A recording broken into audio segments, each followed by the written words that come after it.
liver was supposed to be the central part of a human body. Life after transplant, at least the first 7-8 months are very, very critical. So we've now reached, I think a benchmark is about a 90% plus survival. Wow. When the liver is cirrhotic or it's failing, it's not only the liver that is affected. I've seen a lot of people after their surgery are sent back home, and the lack of knowledge around post-operative care is so low. Whenever you have a major surgery, you actually enter into that catabolic state. So your body needs more energy, it's burning more energy. Infection, burns, for example, you need more energy. As a doctor, what do you think is lacking in the system? India is the first country in the world where it has a fatty liver program as part of their national diseases. How much is AI going to be involved in what the future looks like when it comes to liver and liver transplants? Liver is the largest organ of our body after skin. In fact, it's bigger than the brain. 1 out of 3 people in our country today have fatty liver, and it's literally a silent pandemic in the country. There's just so much conversation around BP, cholesterol, thyroid, diabetes, and cancer, and so little about liver, which can actually become a cancer if untreated. Today, we have Dr. Shashwat Sarin, who's a liver transplant and HPP surgeon with over 10 years of experience. He has done over 500 surgeries in only last 3 years. He talks a lot about what can you do if you have already fatty liver. He also talks about transplants, what are the facilities that are available in India for transplants. If you know some of your friends who have fatty liver or liver cirrhosis, this is a podcast that you must watch. I just wanted to start with this conversation where I want to understand, out of curiosity, why did you choose liver or transplant as your field of interest or something that you pursue now? What is the objective behind that? So why did I choose the liver? Well, if you see from ancient times, the word liver actually comes from lifer. Okay. So before the heart was supposed to be the central organ, which a lot of people think it is now, the brain, the liver was supposed to be considered as the hotbed, the central part of a human body. Okay. So that's why it was called the lifer. And I think people even knew about its regenerative potential long ago. But only now, maybe over the past few decades, we've understood that it is central to almost all metabolic demands and systems in our body. The liver is central to your sugar control, cholesterol control, how your digestion works. It manufactures bile. It basically detoxifies anything and everything that you eat. Right. So it's very, very central to how our body functions and functions well. Because it's so central, it also means that you can't really survive without a good liver for very, very long. Right. And one of the unique abilities of the liver is that it regenerates. Right. Which means that what I do in particular, is transplants have become mainstream. So it allows us to take part of someone's liver, and it grows back in about 4 weeks. And it's a magical operation, I kid you not. It's a beautiful, beautiful operation where if you transplant a child who's a year old, you've given them 60, 70 years of life. Right. You transplant somebody who's in their 40s, that's 40 more years of life that they have. And I find that fascinating because there are some specialties where your outcomes aren't all that great. I mean, cancer comes back, so many patients. Right. Transplant has its own nuances, so many people, so many problems. But I think in the long term, it gives a lot of life to a lot of people. I mean, we were talking about transplants. There are a lot of complexities which are related to transplants, right? I've also heard that life after transplant, at least the first 7-8 months are very, very critical. Would you want to talk a little bit about that? Sure. So the thing with the transplant is it's a foreign organ. And as we know, when anything foreign, we even heard about it during COVID, anything foreign comes into your body, your liver, your body rejects it. It doesn't want anything which is foreign. So immediately after you get the liver, or any other organ, you have to modulate someone's immunity. I think that's a very critical step. If it's too high, the liver or any organ is not accepted. If it's too low, your body is susceptible to infections. Right. So getting that fine balance usually takes a couple of months. It is in those months where people are susceptible to both too much or too little immunity and the complications that follow. Right. Over time, however, your body finds this new internal milieu with the liver. And once they find each other, once the immunity is stable, then usually patients do very, very well. So patients who actually do well at the end of 1 year usually do very, very well in the long term as well. Okay. The other part, if we shorten the duration from 7 to 8 months, is usually the first month post-transplant is actually very critical, because the surgery itself is immensely complicated. There are complications that come with the surgery about how we join certain vessels, the liver getting accepted, and in hospital there are many, many complications that may occur. But usually most patients, I wouldn't say usually, most patients do very well. And once they're out of hospital, their recovery is speeds up, because they're home and they're in a space which is comfortable for them. And after about 3 to 6 months, they resume most of their physical activities.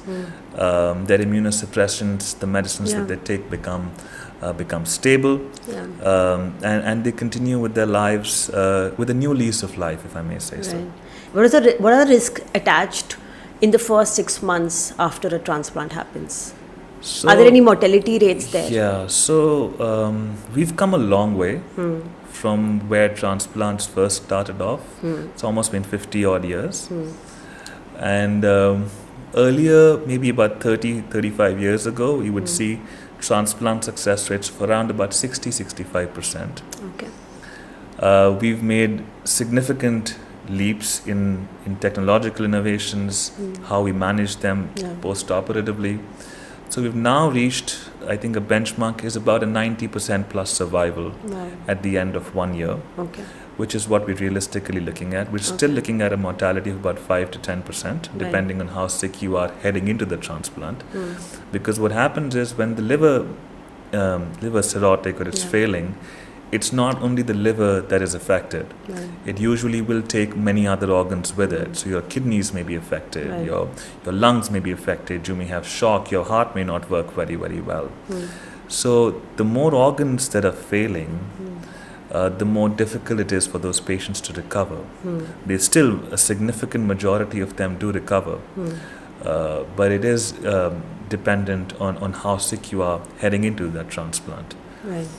And I think now for pediatric patients it's even better usually. They do quite well because they've got most of the other organs are very well they're ready, and they're not damaged with the longevity that we have. Of course. So they do very, very well. We look at success rates easily above 90% for them. 90%. And there's just so much conversation on post-operative care, which is almost absent in India. At least that's what I know, and correct me if I'm wrong. What, according to you, should be the role of a hospital there? Because I've seen a lot of people after their surgery are sent back home, and the lack of knowledge around post-operative care is so low. What do you think should be ideally the scenario, and what are the risks attached? Because I think that is the most sensitive time once you're operated. So the most sensitive time is the hospital. I think that's why you're there. But you've touched upon a very critical gap in healthcare right now, which is the post-operative, post-hospital care. I actually used to work in unison with a startup many years ago on the same thing, where I used to talk about their transplant patients who'd had transplants and who'd gone back home. Now this is true for many subsets: orthopedic patients who had joint replacements, bypass patients who've had a heart surgery. And these are patients who are fit enough, transplant patients. These are patients who don't need the hospital, but are nearly ready to take self-care, to do self-care. So recovery takes time. So what happens with the liver transplant and with other complicated illnesses, your body works in one of two ways. It has something called a catabolic state, where you're burning fuel, you're burning protein, you're burning your energy reserves. It's a destructive state. and you have an anabolic stage. The anabolic stage is when you're eating well, when you're building muscle, you're building your calorie stores in your body. So whenever you have a major surgery, actually apart from transplant, when you do an orthopedic surgery or a major heart surgery, you actually enter into that catabolic state. So your body needs more energy, it's burning more energy. Infection, burns, for example, you need more energy. For a transplant, actually, you switch from a catabolic to an anabolic state. Okay. So you actually end up gaining muscle post-surgery. Yeah, So I've seen a lot of people with better skin right after. So it changes their skin tone. You've had a beautiful, you're very correct note. They lighten up. Yeah. It's like one of those Fair and Lovely commercials. Yeah, in a because way. I think a lot of scaling happens when you have liver cirrhosis. And when you have liver disease, your skin becomes darker. Yeah. You end up becoming many shades darker than you were before your liver became cirrhotic. So they suddenly lighten up. Right. So that it literally brightens up their face. Yeah. So coming back to post-hospital, post-operative care, this is a space where you don't need intensive monitoring, but you need support to help you get back to that. And I think for transplants, usually, for example, our donors are with us for about a week post-surgery, and our recipients are with us for about 15 to 20 days. And realistically, most recipients would require maybe a month of help where they can completely go for self-care. So 3 weeks, 4 weeks, they will have somebody with them. The thing with India is we've got lovely supportive families and everyone pitches in, and you've got somebody the other to help you out. But you do need help about a month, 3 to 4 weeks, a month post-transplant before you get back to yourself. Understand. Talking about the transplant and the way transplant happens, right? There are two types of transplants is what I understand. Yeah. If you could help us understand what are these two types. Let's say today if I have, a MEL score of 12 and I am not supposed to get into a transplant today, what are the preps that I should probably do thinking that I might need a transplant tomorrow? Okay, a MEL score of 12. That's my interview is very well versed. She's done her research. Okay, so the two types of transplants are, one is a deceased donor transplant and one is a living donor transplant. So while we're very fortunate the liver grows back, we don't have an endless supply of them. Right. So, and the ideal way is that you have an organ available to you when you need a transplant. Unfortunately, there's always a shortage of organs because not enough people are donating their organs as compared to how many need them. So countries like the United States, Europe, Spain especially, have a very high rate of organ donation. So a lot of people donate their organs via a policy called an opt-out policy.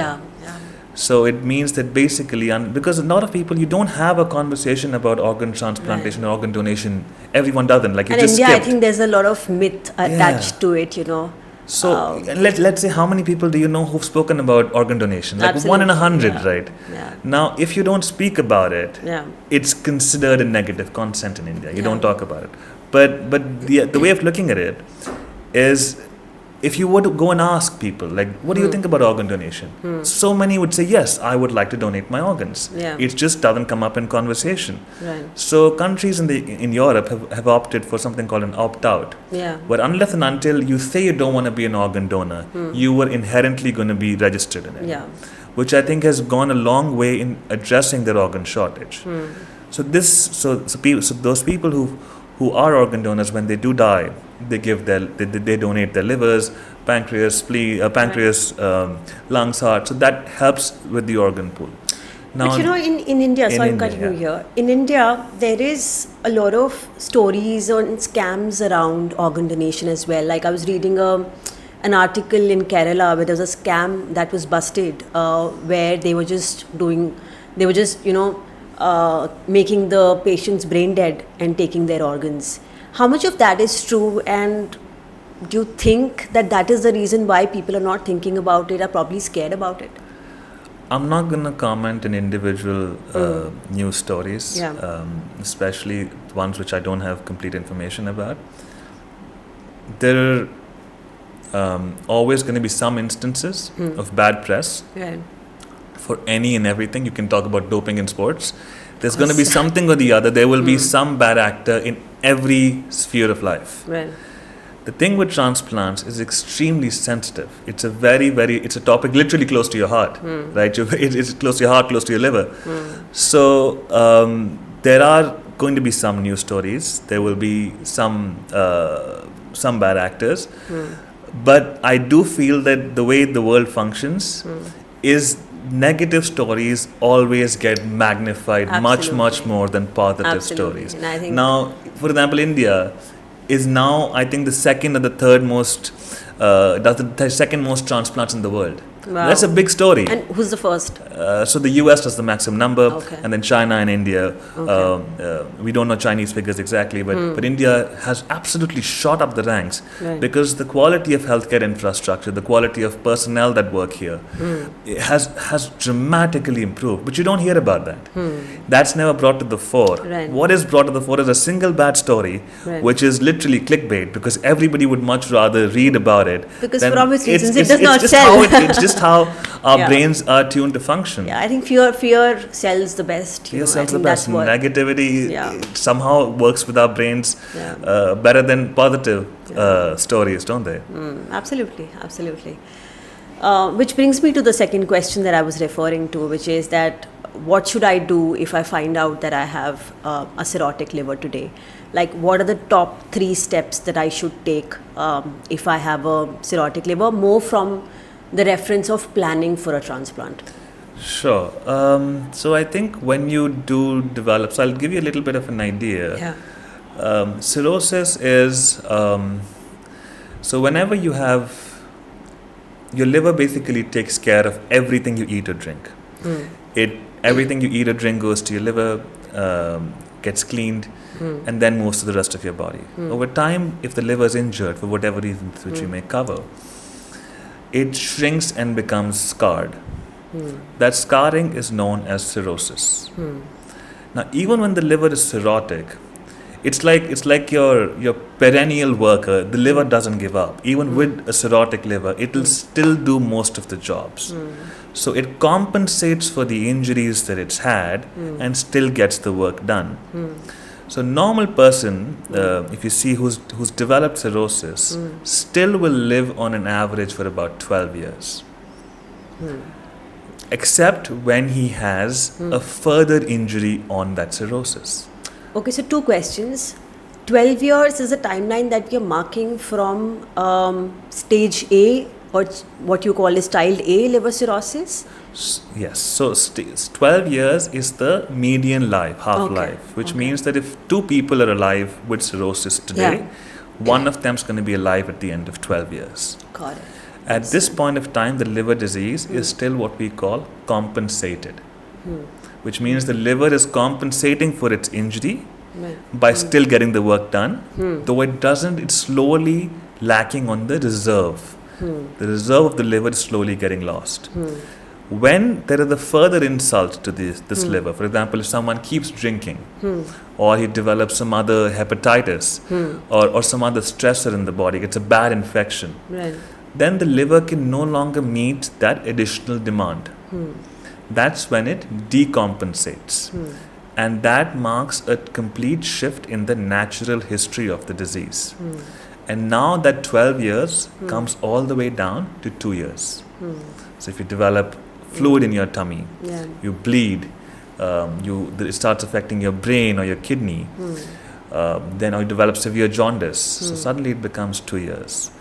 And now, what are the signs from compensation to decompensation to watch for that tells that there is a further deterioration that has happened? So the decompensation is usually an event. It's a very clearly marked event, which is suddenly you develop fluid in the abdomen. It's called ascites. You develop a bleeding, a GI bleed.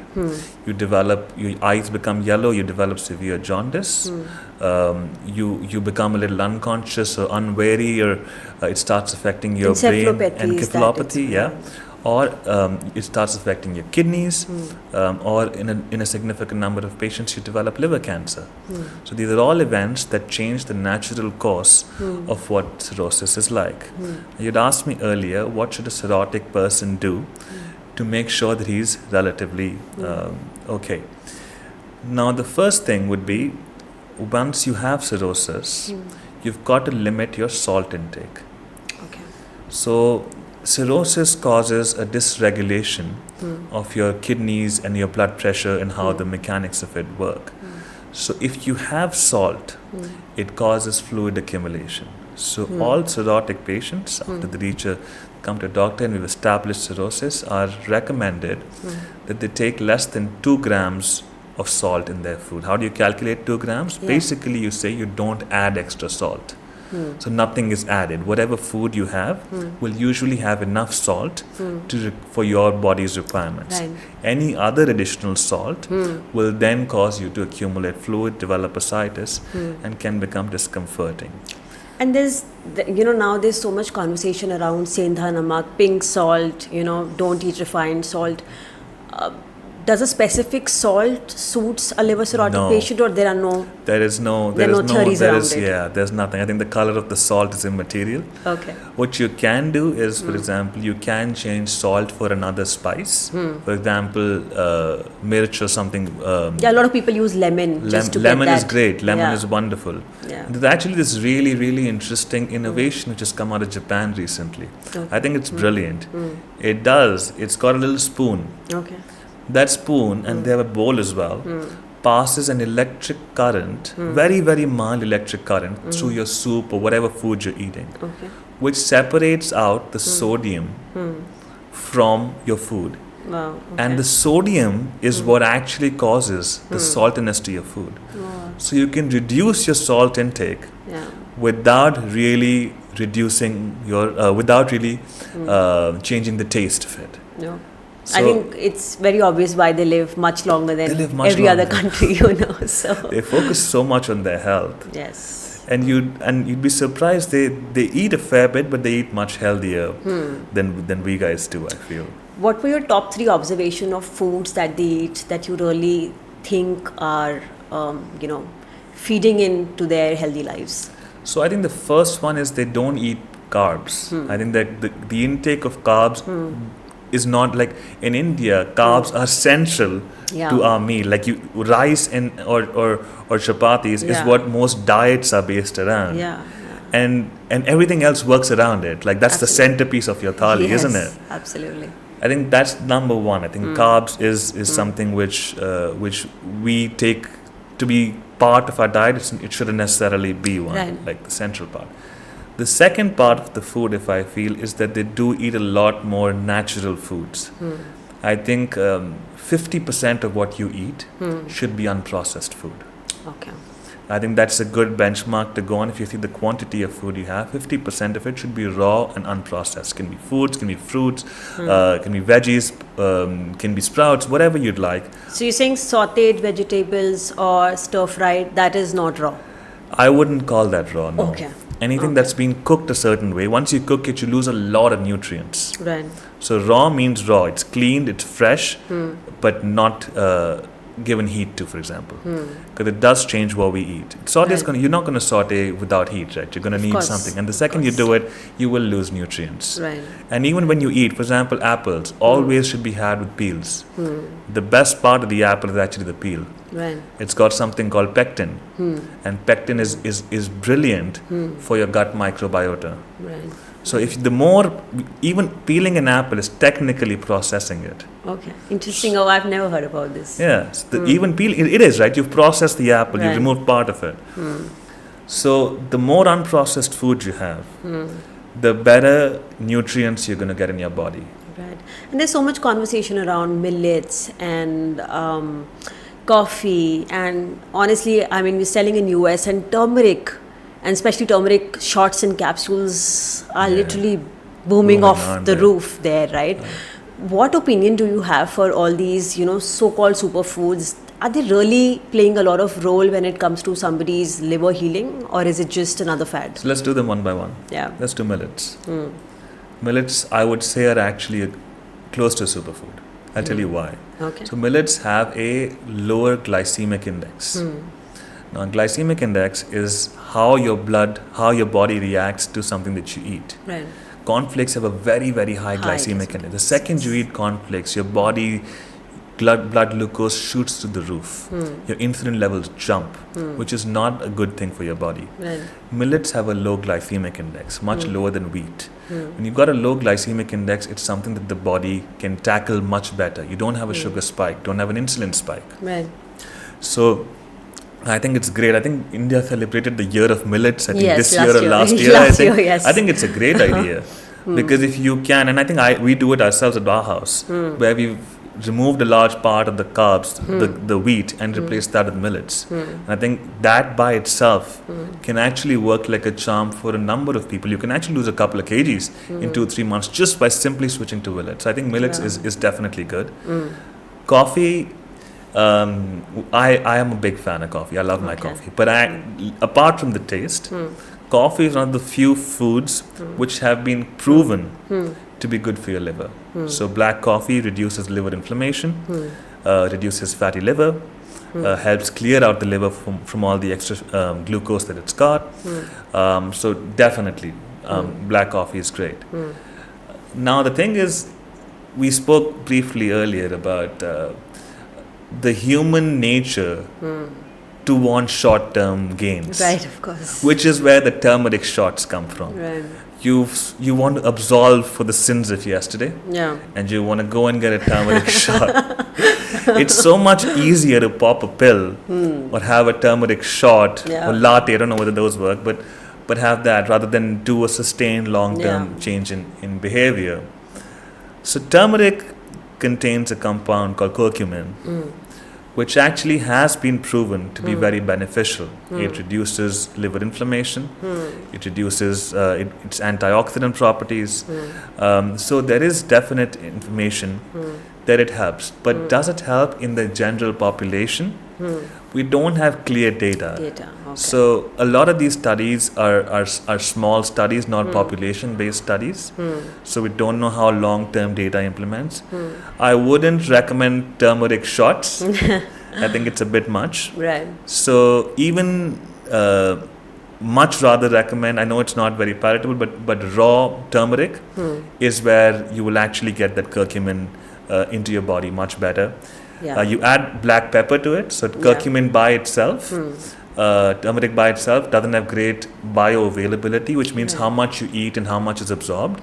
But you add black pepper to it, and suddenly it's absorbed 20 times better. And I think it also needs fat to get absorbed, right? Yeah. Hence, we used to drink haldi ka doodh because you need that fat as well. I think You which do. is That's a an brilliant information. point. Yes, that's a brilliant point. And you add a bit of black pepper to it. So yeah. So these three are all good things that you can do. None of them are a replacement for a healthy living, but they're a good place to start. I'm going to shift this conversation a little to fatty liver now. Almost 40% people in our country right now have fatty liver. Yeah, I don't think too many people know this. So imagine you're sending those reels out. 2 or 5 people you send that reel to have a fatty liver. So you can tag them, and that's a great place for them to start. You can tag 5 people, like 2 of us have a fatty liver. Yeah, so it's literally like a pandemic. Is. And there's so much conversation around cancer, BP, diabetes, cholesterol. There's so little that's being spoken about liver. What has made us come to this situation where such a large population in the country is affected by a disease or a problem? What do you think are the top factors why this sudden shift has happened? Can I ask you a question? Yeah. When I say a word, malnutrition, what do you think in your head? Or malnourished? That I'm not getting the right kind of, vitamins, minerals, or sources of food that The image in your head. What is the image? Is the person thin? What's that person? The one you're talking about? I'm slightly more learned, but yes, I think it would be. You would assume that malnutrition would refer to somebody who's thin, underweight, hasn't received the right calories. No. Right. But the point is malnutrition reaches across both spectrums. It's got undernutrition, which is what we traditionally read about. But it's got, in India now, it's got overnutrition as well. So India suffers malnutrition in both forms. Wow. Now, fatty liver, for example, if you're talking about it, 1 in 3 Indians has a Yeah. fatty liver. Now, the reason is because we've slowly progressed from just eating food for necessity to now having more than enough food, and now you eat it for enjoyment, and you stop finding that right balance. Did you know, I'll tell you another little fact. 30% of Indians, by the time they're 30, become hypertensive. Wow. So it's part of a much larger problem. So we've got an epidemic of poor metabolic health in our country, and that stems from poor lifestyle. I mean, we've become urban in our lifestyle, but we've not really moved on from just eating what we want to eat. I think if there were more, if our apps, if Cult Fit, for example, was as popular as Swiggy, we wouldn't have that problem. Right. Right now, our country is dealing with an explosion in trying to move forward quickly, but we're not making the right health choices. So diabetes is again like 1 in 3 to 1 in 4, 1 in 4 people.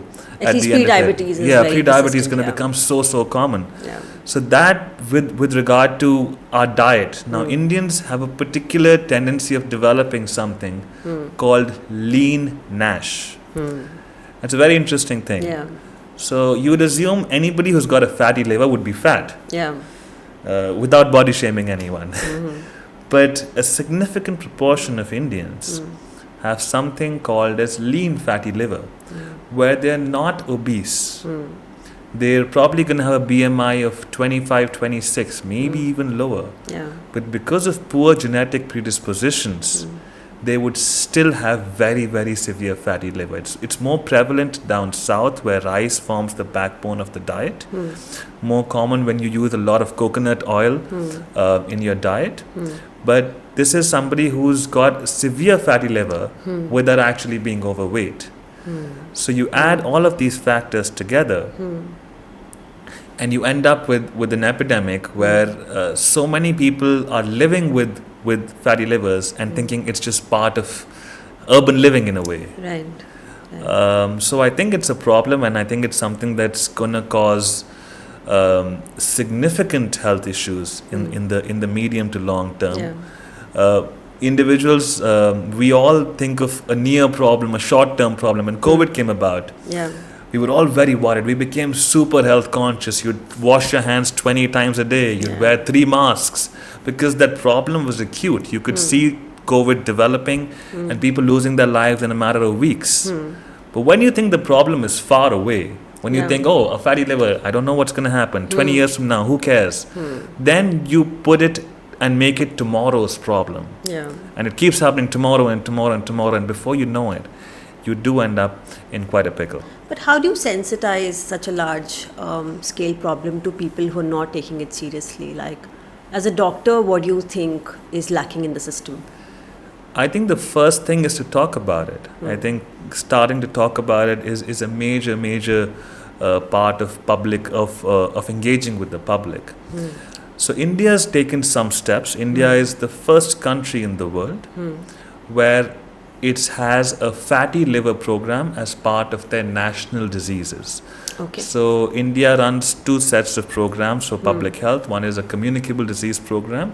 The other is the non-communicable disease program. The communicable will have tuberculosis, malaria, AIDS, and so forth. And the NCD, the non-communicable disease program, would have things like blood pressure, hypertension, cardiovascular disease. So now we've also added fatty liver to it, just because of the scale of the problem.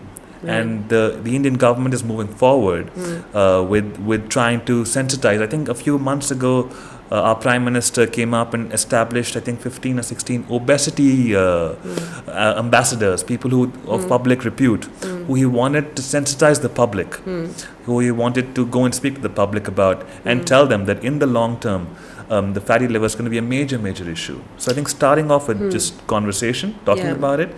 And then I think once you realize, I mean, when AIDS came out, or when tuberculosis first came out, when you realized how much it could impact you, that's when you took note. Right. So making it part of the conversation. Right. is the first step towards And it. I think probably those visuals that are coming on Instagram, which has these images of organs with a lot of visceral fat. Yeah.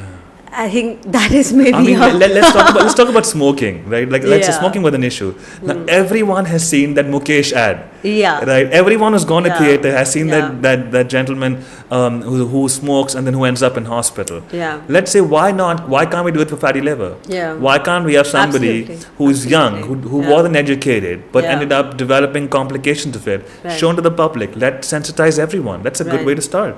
Right.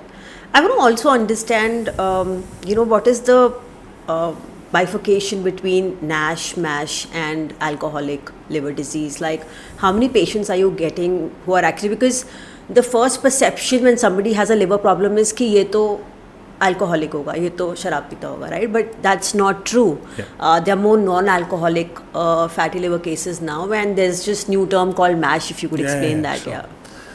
So you're very right. So the original description of fatty liver was either you had it with alcohol Yeah. or everything else.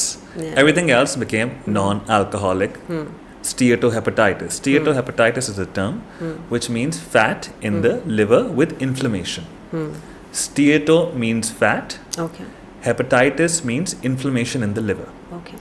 So non-alcoholic steatohepatitis. So all the terms, all the other things which may cause fatty liver and its consequences were clubbed as one. And alcohol was thought to be the major driver. So it's Right. alcoholic steatohepatitis, ASH. So I mean, if you looked at ASH and be like Devdas, alcohol, that, and then NASH. So that was the original idea. But if you look at non-alcoholic fatty liver disease, you're right, it's much, much bigger. Because if you think about it, more people are obese Yeah. than people who drink. Right. People who end up drinking and drink heavily, maybe about 10 to 15% of them will develop severe alcoholic liver disease. But if you look at the general population, there's so many people who have metabolic syndrome, and a significant proportion of them will develop fatty liver. So the weightage of NASH or non-alcoholic, it was much more. So now, over the past few years, scientific organizations across the world have changed the terminology. From non-alcoholic, they've moved to metabolic associated steatohepatitis, which is now MASH. It's a mashup of terms. Okay. But let's simplify. Why did they do it? So number one, to distance themselves from alcohol. Like, it's not alcohol only. It is now a separate entity in itself. Like, calling something a non-alcoholic isn't quite the same, right? Yeah. So that's number one. Number two is they recognized that liver is central to the metabolic syndrome. So when you get NAFLD or metabolic MASH, you also have a very, very high chance of developing diabetes, pre-diabetes, Right. insulin resistance, high cholesterol, cardiac ailments, obesity. So Right. all of these are terminologies that go along with the fatty liver. So the terminology has shifted from NASH to MASH because it usually comes as a group of symptoms. Usually have an entire syndrome around it. And by changing the terminology, you also wish to change the directive of how it's approached. Right. So now you don't approach it as with just one focus. You approach it as trying to tackle multiple problems together. Like, you want to tackle diabetes, you want to tackle hypertension, cholesterol. But the central to all of that is in fact the liver. The liver is the driver for almost all of these things that I've mentioned. Right. Understand. There's also something, which has, at least I've studied about it, that over-medication also hampers liver a lot. Yeah. How much of that is true, and if you could help us understand these terminologies like polypharmacy and what implications can they have on us? So everything that you eat or drink goes to your intestine, so your Right. stomach, and from that is absorbed and goes to your liver. Your liver basically is the gatekeeper for everything that you eat. It basically will metabolize all drugs, all chemicals, all food, proteins, alcohol, everything that you eat Right. will come to the liver and it'll get metabolized there. Now, if alcohol is a poison, it's a social poison. Right. You have alcohol, your liver handles it. What is the consequence of it? It gets scarred. Similarly, any drug that you take in the long term will end up affecting the liver. Whether it's positive or negative is subject to what drug you take, but it will hit the liver. Now, a lot of people or public perception has reached that let's do a quick fix, which is you just have a magic pill. Someone somewhere is going to tell you this is going to fix your jaundice or fix your liver, and it's a very easy thing to fall for. There is no magic. There never has been a magic pill, not for this, not for most things in life. Right. But what it does is that if you end up taking something which isn't substantiated, which isn't medically safe, let's say you've taken a concoction which has got a lot of heavy metals in it, and you end up, it literally pushes you over the brink. So a lot of medicines, or not medicines, but anything that you take which isn't certified by an agency, which isn't which hasn't been tested, you run the risk of it damaging your liver significantly, and sometimes that damage is irreversible. Polypharmacy is a term where people pop supplements for fun. Yeah. Take all of it. You read something on the internet, you take it because... And I think it's quite trending now. Everybody wants trending. to take a supplement, right? It's so much easier to take a supplement than to work something out. Like to go and work out for an hour. It's so much easier to pop a pill. Now the problem is nutraceuticals, a number of them, work in the gray. Like they're not completely tested by an agency like the FDA, but they're also claiming to have medicinal benefits. And this is where it becomes a little complicated, because you're advertising something which is medicinal without having all the data to back it up. Right. And once you advertise something, there should be some moral authority attached to it of being right. But when you have a lot of medicines, everything that you take, all medicines that you take, go to your liver. They're like neighbors there. And some neighbors get along and some don't. Right. And sometimes neighbors that don't get along can cause havoc. So you can take 2 or 3 medicines with you and they can cause your system to go into a right mess. Like, why are you told to not have antibiotics with certain antibiotics with alcohol? Right. Because they react. Right. By that same extension, when you take a lot of over-the-counter medications, you end up having too many noisy neighbors. Yeah. And now you end up in a situation where suddenly they're fighting with each other and your liver pays the price for it. Right. So all the medicines, or everything you take into your body, you should really, really check. Number one, for what you're putting in, the constituents. Check it out yourself, do a little deep dive, find out if it's actually good. But for somebody who's not from a medical industry, is not very sensitive to what is written at back of the pack, what is it that you're going to tell them? Because probably they will not understand a lot of things because they don't come from that kind of a background. That's a very valid point. But my answer to that is, one, don't take it. If you don't understand it, don't take it. That's the first and safest thing to do. Right. A lot of times we've seen that people end up harming themselves much more. See, the benefit is trivial. A benefit on, like, you have something, a nutritional supplement. Or common issues are hair fall. People take something to improve their skin. Yeah. It's not that grave, actually. Yeah, and like even the benefits of that may be trivial. And Right. if it comes from something which has been standardized, every medication that you take that's written by a doctor, almost everyone has undergone a rigorous multi-phase testing. Right. It's first tested on normal individuals, then on patients who have that disease, and then on the general population, phase 1, 2, and 3. Right. And only once you've established market safety, you've established it's not going to cause harm. The first step of any medical trial is, does it cause harm? Right. Then does it have benefit? Right. And then is it in the public population? Right. That's how it works. So the first thing you should do is, no drug should cause you harm. So if you're doubtful about something, don't take it. If you want to take it, spend a little bit of time. Now we're actually privileged to a lot of good information available online. Right. Do a little deep dive. Don't be biased. There are good things available naturally, which are almost always safe. Like, you will rarely ever fall sick. Yeah, but I remember we were talking about this supplement brand, which is huge, and I don't want to mention it, but you were referring to how many heavy metals does that have, right? So, is it better to go to a doctor and then get the supplements, or what do you prefer? So if we talk about supplements, now the thing with it is, for example, let's talk about two of the most common ones. Let's talk about whey protein, for example. Yeah. Now, whey protein by itself is not harmful. But how it's made and what it may be adulterated with is what will cause you damage. I can speak from personal experience. I know a senior doctor who's also a liver doctor who had blood clots in his brain because of it. Wow. And he took protein that his trainer offered him. It was one scoop, but it's not that the whey protein isn't an issue. It's how it's prepared and how safe it is when it's prepared. So some companies which are FDA approved, and I think there's a regulatory body in the US, I'm not sure, which approves these nutraceuticals as well. US FDA is I think there's another one. I think there's one more. But they go through rigorous stress testing.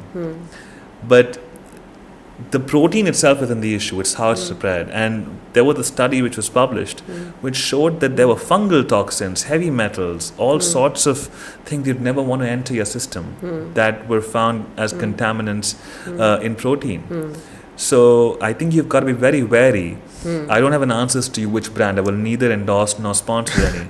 But you have to be very, very careful when you pick out what goes into your system. Right. Especially because it's not natural. Right. And since we're talking about drugs, there's just so much conversation around Ozempic today. Do you think, is there something available like that for liver as well? So Ozempic was marketed as a drug for type 2 diabetes. Right. But it has shown significant promise in a lot of other areas. Research is developing and there's so much work going on it. But the benefits in people who actually need it seem amazing. What it does for the liver is multifold. Like by reducing weight, by causing weight loss, it's basically also flushing out your liver of all the extra weight. Right. So it does help. There are natural sources of which help burn out liver fat. And I think for the general population, I think this is something I'd like to send out. For the general population, Ozempic's a bad idea. Don't take it if you don't need it. For losing 2 or 3 extra kilos, I have so many friends myself who've wanted me to prescribe it. And I don't think it's a good idea if you're young, you don't have any major illnesses, you don't need to lose weight. Just go and work out, eat less. I know it sounds silly, but it's so much safer than putting any sort of pharmaceutical in your body. And what is the long-term side effect of Ozempic? I think the long-term side effects are going to come out now because it's a drug that's been about in the market for about 5-7 years now, 10 years. You'll start seeing it. There is now some evidence that it causes the Ozempic facies, which is your face changes a little bit. That's number one. The few celebrities. So the thing is, when you lose weight, you lose weight on your face very, very quickly. And the fat in your face isn't all bad. It actually serves to buttress your features. I have a good one then. No, we all do. So, but when you work out, your face is actually one of the first places you lose fat from. Right. So which is lovely. Like we all want that, right? Yeah. So, but Ozempic will cause some amount of muscle loss as well. And there is a chance, there is evidence as well, that when you stop Ozempic, you have a tendency of putting on the same weight that you had earlier. So if you've not made your lifestyle choices, then at some point of time, you're kind of addicted to that medicine if you don't want to lose weight. But I don't think, I think we'll get more data in the upcoming years. I understand. In Ayurveda, we say that liver is the seat of Pitta, right? It basically is the place for all emotions, all the stress that goes, in our body, and all the unresolved emotions, everything that we cannot metabolize or probably say to people rests on liver. How much of that is true, and what do you think is stress being an important factor when it comes to cirrhosis of liver or fatty liver? I think it's twofold. So let's talk about what stress does to the liver for start. Let's start. Stress by itself doesn't do anything to the liver. What stress does do is it increases your level of cortisol. when you increase cortisol is a pro-inflammatory hormone. When it basically causes your body to be ready to fight, and it creates a continuous pro-inflammatory state. But usually what's far more important is what goes hand in hand with stress, which is your unhealthy living. Now that is what's actually causing your binge drinking of alcohol because you're stressed. Right. You're eating out or eating late recreationally because you're stressed. Those are the passive effects of being stressed out that cause much more damage to the liver than the actual emotion itself. Now coming back to the question about Ayurveda, is when the liver actually dictates a lot about how you feel. It is true. Now the reason for that is one of the most common symptoms of fatty liver is fatigue. You feel tired or you don't want to eat. Like, I'm not hungry, khana dekh ke I don't feel like looking at it. Now the reason for that is very simple. Your liver is like your chartered accountant. It's kept a balance sheet of everything you've eaten. You eat too much, it gets stored in the liver. You need to exercise, you've not eaten for many hours, it comes out from the liver. So now over time, let's say you're really profitable, great for your business, not so much for your liver. If you've always had a calorie excess, that gets stored in your liver. So when you don't feel like eating, when you've got a fatty liver, that's your way of your bank or your chartered accountant saying, I don't want more, I can't handle more calories, I can't handle more of your money. Right. And what is this percentage of fat deposit after which we declare that it's a fatty liver? So fatty liver usually starts, now you can't, the percentage of fatty liver is usually graded less than 30 to 60 and more than 60. That's how you say grade 1, grade 2 and grade 3 fatty liver. But you will start developing symptoms of it usually when about a third of your liver, about 20-30% of your liver is fatty, you start feeling. And what are the early symptoms, I mean? So I think fatigue is the most one, the most common patients will aren't you all fatigued? Yeah, so but How do I but also identify? 1 in 3 of us have a fatty liver. So that's one way, okay. That's number one. Number two is you may mildly have a feeling of a stretchy kind of pain. That's your liver just bloated. It's your liver being swelling up. That's why, so normal liver is about 12 to 14 centimeters in size. When it's storing fat, like a fat person, it grows. So now it stretches the liver a little bit. That's when you feel pain. The third thing is you don't feel like eating. You feel bloated. You constantly just like not, your digestion suffers. So these are the early signs. right. And the other thing you feel is a lot of times people develop what's called a pear-shaped body. So you've got a big abdomen, an obese abdomen, but very thin limbs. These are also things which say that your liver's kind of not doing very well, and you do need to look after it. I think that's better. true for diabetes as well. For diabetes as And well, I think it's true all for metabolic interrelated, syndrome. so, It's part, you lose muscle mass Right. and you end up with much more visceral fat than you should. Right. So Shashwat, tell us a little bit about what are the types of transplant that are available in India right now. So transplant can only happen if you have an organ available to transplant, and that can happen if someone donates their organs after they die, which unfortunately in India is not very prevalent. We have a very, very low organ donation rate. The alternative to that is somebody can donate one organ, for example a kidney, one of the two kidneys can be donated, or in the case of the liver, they can donate part of their liver, which is what we do mostly in India. It's about 80 to 90% of the transplant activity in India is from living donors. And the liver is a wonderful organ that way. I mean, you take about 60, 65, 70% of someone's liver and it grows back in the time you need a new haircut. Literally in 4 weeks.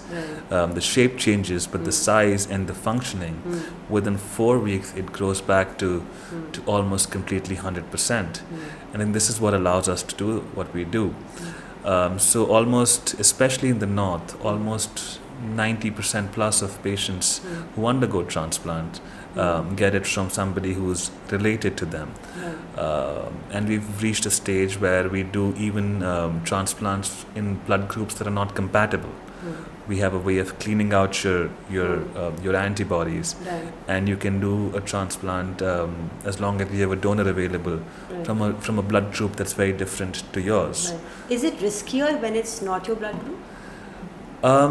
It's a thin line. The results are almost similar, so it's not a very big difference. Maybe a little bit, a couple of percentage points. But I think if you look at the overall survival, it's not very, very different compared to not having a donor. Having a blood group non-MASH donor is a much better option. And what do you have to say about the future of transplants from how it is today? I think we've made many small technological innovations, incremental innovations over the past 2 or 3 decades, which have led to survival rates from about 65% now to above 90% at 1 year. And those have been great. And there are some very interesting technologies which are coming out now. I think one is something which is now quite common in the US, where you have deceased organs. It's called machine perfusion, where you actually check if the organ is working before you implant it into somebody else.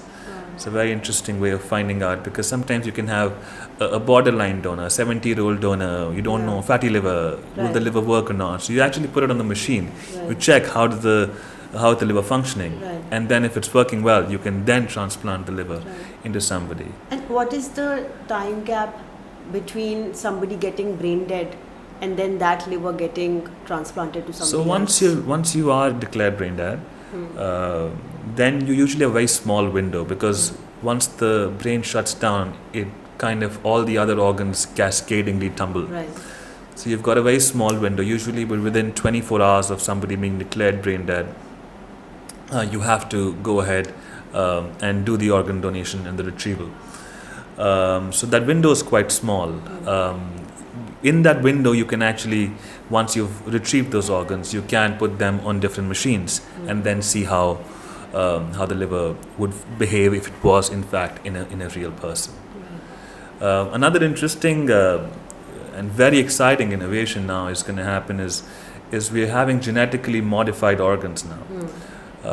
Because of the incredible work in basic science and immunity that's been done in some centers, they've managed to find out how our bodies react when we put a new organ in. There's something called a complement, something called immunomodulation.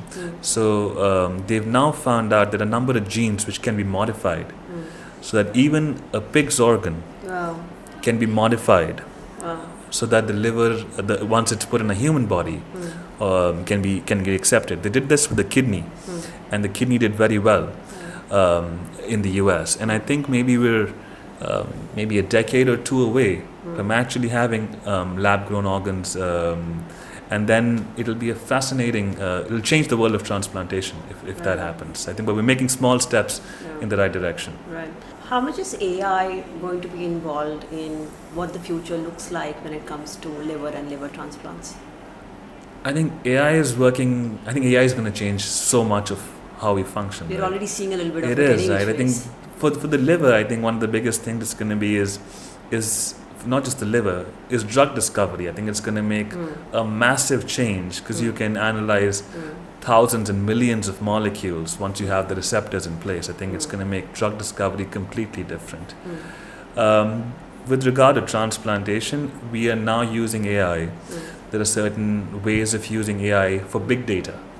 So you're able to find out for transplantation registries which person needs the organ the most. Like if you look at it not as an individual but as a larger scheme of things, you're able to identify, and you look at organs as a resource. How can we most benefit most people? So using AI, big data, you're able to find out where your allocations should happen. That's more true in the US than it is true for live donor programs that are in India, because then you're donating to a near and dear one. But if you talk about organs as a resource, then AI will definitely help tell you which people, how many more lives can we save, who are the people who are sickest. And I think that's one way it's going to help. The other way I think it's going to change is that once AI starts tracking your day-to-day activities and you're able to input all of those data points from your wearables, from your sleep into your personalized AI coach, you will then be able to tackle the epidemic of metabolic health much better, because then you have somebody who's monitoring all of those vitals all of those times. You go to a doctor once in a month, once in 2 weeks. That's your one point of contact. That's one set of variables that the doctor has. But you've got something that's measuring your health variables 100 times a day. You've got a blood glucose monitor that monitors your sugar. Suddenly, the AI will be able to give you much better personalized recommendations. There's a brilliant startup which has come out of the US from an Israeli group, where they can predict exactly how high your blood glucose will go if you eat a certain meal. And they can tell you based on your genomic data. They can look at what you can do to attenuate your blood sugar spike. Let's add 3 almonds to it. It'll make your sugar spike go lesser. This is where it's heading. So in a few years, DIY health is going to be big. It's going to be your thing. Yeah. And if you can personalize your own response, there's something called a digital twin. It's a very interesting concept. Okay. A digital twin means my genomic thing is mapped onto AI. Every health decision that I make, let's say I take insulin, let's say I eat a certain thing, it's fed into my digital twin. That digital twin over time starts understanding what my body's response is. And in time will then predict what drugs you can take, what's your side effect profile, what are your risks for developing a certain cancer. So in time, and I think IIT in maybe Madras, I'm not sure which one, actually had the project running on it, where they are doing a Guwahati, I'm not sure, has a project on a digital twin, where you will be able to basically map out what your digital twin is going to be like, what health decisions it should take. I think in maybe a couple of decade or so, I think this should be, everyone's going to have a digital twin. Do you think it's going to eliminate the role of doctors? Do you think AI is going to eliminate a lot of workforce? I think it'll help you. It is in some way. I mean, in our context, yes. I think a lot of work related to graphics and data analysis is kind of going off because of AI. I think everyone's got to retrain, right? We've all got to upskill ourselves. Right. You don't look at AI as a threat. You look at what AI can do to augment what you're doing. And I think you look at what it can do in the long run. Yes, it'll make reading radiology a little bit easier. Right. Pathology a little bit easier. But then you do need a pathologist to make sense of it. Or a radiologist for its nuances. Right. Maybe in 10 years, 20 years, they'll be doing some sort of semi-automated surgery. But the point is, we're a long way away from that. Right. I mean, automated cars were supposed to be here, right? Right, of course. But they're still not here. Already. You think any car is going to drive in the style in Absolutely, Chandni actually. Chowk right now? Yeah. I don't think so. Cool. Shashwat, we're going to do an interesting segment, which is called the Rapid Fire with Namya. And I'm going to ask you like a few questions, and you don't have to take like a lot of time and answer me quickly. Sure. Okay. So the first one is, tell me 3 things Shashwat would not eat just to save his liver. No binge drinking. Okay. That's number 1. I think that's horrible. No deep fried recycled oil. Okay. I think that's something which not too many people know. Like the stuff you see online, recycled oil is horrible. Yes. The one that you see in dhabas and like it's it's just been used again and again. It's horrible. And then the third thing would be ultra processed biscuits, things like those, rusks, like what we have, what's traditional. I think biscuits and that and so forth. Nope, can't do. Ultra processed carbs, 3 things that I'd avoid. Got it. Since we're talking about alcohol, how much alcohol is too much alcohol? So according to the WHO, Yeah. there is no such thing as safe limits for alcohol. Okay. Like it clearly states that there is no safe amount of alcohol. Okay. Alcohol, however, is a socially accepted poison. Everyone knows it's bad for you, but you're still trying to work around how bad is it really, right? So the recommendations that are there are men shouldn't drink more than 2 drinks a day. 2 drinks a day. Okay. That's anything above that sample. Women is 1 drink a day. Okay. That's what they recommend, but some bodies recommend, but the WHO does clearly state that there is no safe limit for alcohol. And one more thing, if I just add, binging is much, much worse than having a little bit of alcohol every day. It overwhelms your liver, it causes more damage, and it's been clearly shown that it's much more likely to reach, for you to become cirrhotic if you drink, you binge. And what are those 3 things or lifestyle changes or foods that you will have to keep your liver intact? I think the first thing is you eat a little bit less than what you need. Okay. So eat 80% of how hungry you are. Okay. I think that's one thing. So I'll ask you a very simple question. Have you ever seen an obese, really old person, like an obese 90-year-old person? Have you ever seen one? No. They're all thin, aren't they? Yeah. Every person who's an octogenarian, who's 80, 90, they're all thin. So one of the things is being underweight is a key. Your weight or underweight is always key. So, I mean, one thing is that I eat a little less. Number 2 is I can't stress how important exercise is. Exercise, and when I say exercise, it means actually sweating. You start exercising when you start sweating. Right. A brisk walk where you're just talking to your friends is not exercise. Not at our age, not even if you're 50. So the 10,000 step is not something that we it's should follow. still there. It's a good way to start, but it's not technically exercise. Okay. The number 2 is exercising every day, getting zone 1, zone 2 cardio at least. What is zone 2 cardio, if you could explain? So cardio is so your peak heart rate is calculated as 220 minus your age. Okay. So let's say I'm 30, 35, whatever. Yeah. So you calculate my peak heart rate as 190, 195, 185, whatever. That's your peak heart rate. Anything above 50% of it, so 50 to 60% is zone 1 cardio. Okay. Zone 2 cardio is 60 to 70. Zone 3 is 70 to 80, 80 to 90, and then 90 to 100. That's how you calculate the zones in cardio. Okay. The simple way of thinking about it is, if I can talk to you freely like I am right now, I am in zone 1, zone 2 cardio. Okay. Complete sentences.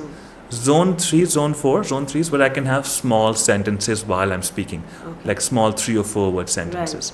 Zone 4, zone 5, when it's really hectic, is single words. Wow. That's a good way to gauge just how intense your cardio activity is. Right. So zone 2 cardio is usually the best cardio for losing fat. Okay. So it's about 60 to 70% of your peak heart rate. So it's about usually between 120 to 140 for most people. Okay. Anything more than that, then you start burning calories from other sources. For fat, zone 2 cardio is usually the best way to lose some. So Got it. coming back, one was eating in moderation and not ultra processed foods. Exercising as much as you can. And the third thing which I would like to say is eat early. Like, don't eat at 11. Eat at 7:38 latest. And after you eat, the old age practice of actually going for a little walk is brilliant. The reason for that, if you eat and you sleep immediately after, whatever you've eaten, your glucose becomes glycogen and gets stored in your liver. Right. But if you eat and you walk, or you do a little bit of exercise, it can just be a 20-minute thing, you actually cause that glucose to then go to your muscles instead. Right. So you're saving your liver from it. And I think the final thing is I would avoid eating out actually, not that much. I think it messes with your gut microbiota, and I think that has a massive impact on how your liver functions. So no Swiggies and Zomatos is what? Yeah, not too many. You're allowed a few cheat days or so, but yeah. So the next question is, what is the most complicated surgery that you've done so far? Okay. I think the most complicated one was one where we had to do the patient's heart also wasn't working. Okay. So we actually did a case where we did a liver transplant. There was a kidney transplant involved as well, and we did a replacement of a heart valve. And, so there were how three does that things. Happen? Does it happen parallelly? Yeah, one after the other. Like we're all waiting. Like 3 teams are waiting hand in hand for those 3 things to happen. And did that patient survive? Yeah, it did. Yeah, we're very happy. It was a team effort. I think there were 30 doctors involved at that time, but it worked very well. And the last question that I want to ask you is that, considering that you're doing so well in your field, what is it that you want to do ultimately in the space that you're in? I think health and wellness is so central to as societies evolve, health and wellness becomes, they start understanding the value of it. I think in medicine, I think liver has become something which is, you've understood more and more of it. The future of liver, I think, is it's now understood to be the centerpiece of all metabolic health. So I think what I would ideally want, if I could come up with, would be a magical way to measure your liver, like an on-the-fly, Right. like you have a sugar monitor, exactly tells you what your sugar's at. Yeah. So finding a way of measuring your liver health on the fly Right. would be amazing for us. Wow. Finding a molecule that you can actually just wear it on a watch and it can pick it up. Like you can find your heart rate immediately, Right. or an ECG, and you know how your heart's doing. Right. But we don't have that for the liver. And I think once we do that, Right. once you're able to give us a single number, like if Right. your heart rate's high, you know or your BP is high, you know your heart's not doing very well. Yeah. So having that for the liver, I think would be a game changer. I don't know how we're going to get there. Well, on that note, there is a new startup idea here. There is a new startup idea, basic science. Hit me up. Just the last thing, where can people reach out to you? How can they contact you? They can reach out to me. I work at Max Hospitals at Saket. I'm a senior consultant in the liver transplant team. They can reach out to me on LinkedIn, on my Instagram if they like, and I'd be happy to help them with whatever liver ailments that they may have. Got it. Thank you so much for joining today. I think it was Thank you for having me. lovely Thank you for having me. It was lovely being here. Thank you.